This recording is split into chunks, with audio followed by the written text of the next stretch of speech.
আমি আজ দেশবাসীর কাছে ঘোষণা করছি যে আগামী জাতীয় নির্বাচন 2026 সালের এপ্রিলের প্রথমার্ধের যে কোনো একটি দিনে অনুষ্ঠিত হবে। প্রিয় দেশবাসী, আমি জানি আগামী জাতীয় নির্বাচন কখন হবে সে বিষয়ে সিদ্ধান্ত জানার জন্য রাজনৈতিক দল ও জনগণের মধ্যে বিপুল আগ্রহ রয়েছে। আমি বারবার বলেছি এই নির্বাচন ডিসেম্বর থেকে আগামী বছরের জুনের মধ্যে অনুষ্ঠিত হবে। এই সময়ের মধ্যে দেশের নির্বাচন উপযোগী পরিবেশ সৃষ্টির জন্য যা যা করা দরকার সরকার তাই করছে। এখানে মনে রাখা জরুরি, বাংলাদেশ স্বাধীনতার পর থেকে যতবার গভীর সংকটে নিমজ্জিত হয়েছে তার সবগুলোরই প্রধান কারণ ছিল ত্রুটিপূর্ণ নির্বাচন। ত্রুটিপূর্ণ নির্বাচন প্রক্রিয়ায় বারবার ক্ষমতা কক্ষিগত করার মধ্য দিয়ে একটি রাজনৈতিক দল বর্বর ফ্যাসিস্টে পরিণত হয়েছিল। এই ধরনের নির্বাচন যারা আয়োজন করে তারা জাতির কাছে অপরাধী হিসেবে চিহ্নিত হয়ে যায়। এমন নির্বাচনের মধ্য দিয়ে যে দল ক্ষমতায় আসে তারাও জনগণের কাছে ঘৃণিত হয়ে থাকে। এই সরকারের একটি বড় দায়িত্ব হলো একটি পরিচ্ছন্ন, উৎসবমুখর, শান্তিপূর্ণ, বিপুলভাবে অংশগ্রহণের পরিবেশে একটি নির্বাচন অনুষ্ঠান করা, এমন একটি নির্বাচন আয়োজন করা যাতে করে দেশ ভবিষ্যতে নতুন সংকটে না পড়ে। এই জন্য সবচেয়ে বেশি গুরুত্বপূর্ণ হলো প্রাতিষ্ঠানিক সংস্কার। যেই প্রতিষ্ঠানগুলো নির্বাচনের সঙ্গে সরাসরি জড়িত সেগুলোতে যদি সুশাসন নিশ্চিত করা না যায় তাহলে ছাত্র জনতার সকল আত্মত্যাগ বিফলে যাবে। সংস্কার, বিচার, নির্বাচন এই তিনটি ম্যান্ডেটের ভিত্তিতে আমরা দায়িত্ব গ্রহণ করেছিলাম। সেই বিবেচনায় আগামী রোজার ঈদের মধ্যে সংস্কার ও বিচারের বিষয়ে আমরা একটি গ্রহণযোগ্য জায়গায় পৌঁছতে পারব বলে বিশ্বাস করি। বিশেষ করে মানবতাবিরোধী অপরাধের বিচার, যা কিনা জুলাই গণ অভ্যুত্থানের শহীদদের প্রতি আমাদের সম্মিলিত দায়, সেই বিষয়ে আমরা দৃশ্যমান অগ্রগতি দেখতে পারব। এতে আমাদের উপর আপনাদের অর্পিত ম্যান্ডেট ন্যূনতম হলেও বাস্তবায়ন করে যেতে পারব।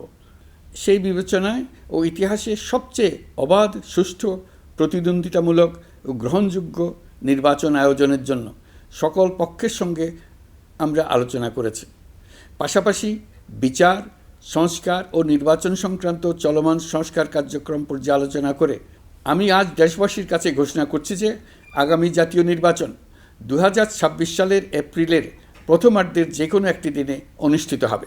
এই ঘোষণার ভিত্তিতে নির্বাচন কমিশন উপযুক্ত সময়ে আপনাদের কাছে নির্বাচনের বিস্তারিত রোডম্যাপ প্রদান করবে। আমরা এমন নির্বাচন চাই যা দেখে অভ্যুত্থানের শহীদদের আত্মা তৃপ্তি পাবে, তাদের আত্মা শান্তি পাবে। আমরা চাই আগামী নির্বাচনে সবচেয়ে বেশি ভোটার, সবচেয়ে বেশি প্রার্থী ও দল অংশ নেক।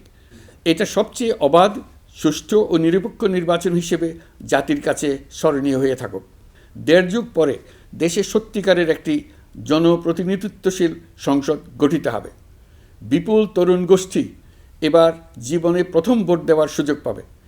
এসব লক্ষ্যে প্রয়োজনীয় সকল পদক্ষেপ নেওয়ার জন্য আমরা জাতির কাছে অঙ্গীকারবদ্ধ।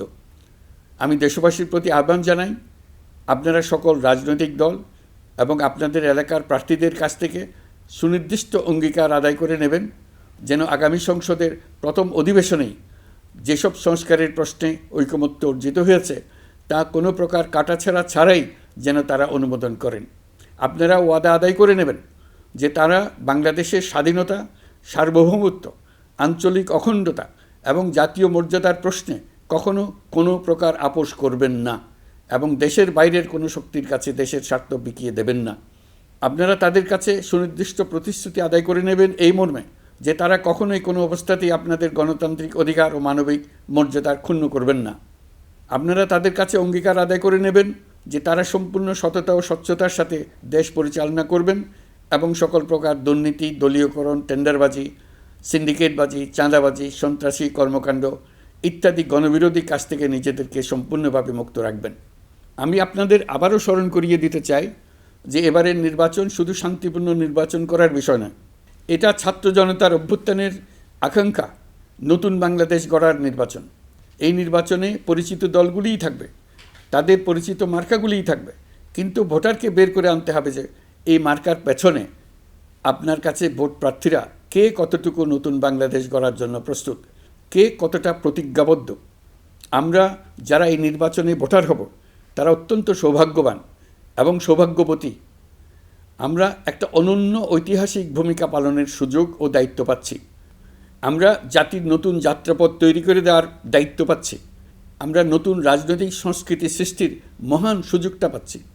আমাদের সুচিন্তিত ভোটের মাধ্যমে নতুন বাংলাদেশ নির্মিত হবে। শহীদদের রক্তদান সার্থক হবে। আশা করি বিষয়টা নিয়ে চিন্তাভাবনা করেই সবাই ভোট কেন্দ্রে যাব এবং দৃঢ়প্রত্যয়ে ভোট দেব। এখন থেকে ভাবনা চিন্তা শুরু করুন, আলোচনা শুরু করুন। এখন থেকে আপনাদের ভোটের গুরুত্বটা বুঝে নিন। আপনার এবারের ভোটের গুরুত্ব ঐতিহাসিক মানদণ্ডে দেখা হবে।